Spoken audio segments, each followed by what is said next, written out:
دولت مہربان ہوتی ہے۔ خواجہ غریب نواز رحمۃ اللہ علیہ اس مندر میں تشریف لے گئے اور انا ساگر سے کچھ فاصلے پر چٹائی بچھا کر اپنے مریدوں کے ساتھ بیٹھ گئے۔ عصر کا وقت ہونا ہی چاہتا تھا، لہٰذا آپ رحمۃ اللہ علیہ نے حضرت قطب الدین بختیار کاکی رحمۃ اللہ علیہ سے اذان دینے کا کہا۔ کفر و شرک کے گڑھ اجمیر میں اللہ کی وحدانیت اور محمد مصطفیٰ صلی اللہ تعالیٰ علیہ وسلم کی رسالت کا یہ پہلا اعلان تھا۔ وہ لوگ اسلام سے مکمل طور پر لا علم تھے، نہیں جانتے تھے کہ اسلام کیا ہے۔ چنانچہ اذان کی آواز سن کر وہ حیران ہوئے اور اپنے گھر سے نکل آئے۔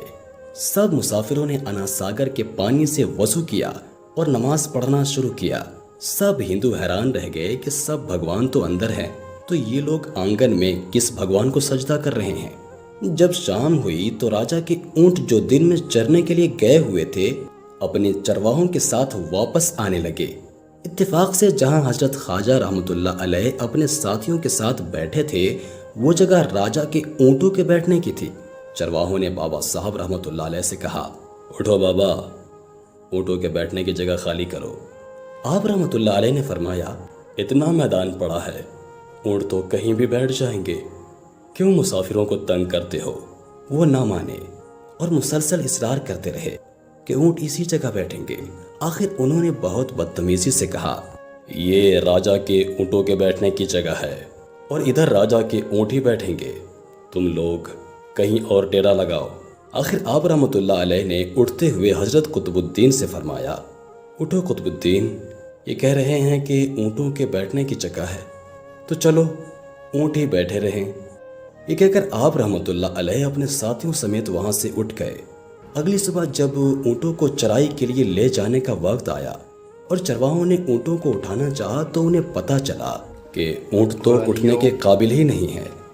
انہوں نے اونٹوں کو مار مار کر زبردستی انہیں اٹھانا چاہا، لیکن وہ بیٹھے ہی رہے۔ چرواہے پریشان تھے کہ جو اونٹ ان کے ایک اشارے پر اٹھ کے بیٹھ جاتے تھے، آج کیا ہوا ہے، کیوں نہیں اٹھ رہے؟ آخر انہیں یاد آیا کہ کل اس مسافر فقیر نے کہا تھا کہ چلو اونٹ ہی بیٹھے رہیں۔ لوگ اکٹھا ہونا شروع ہو گئے۔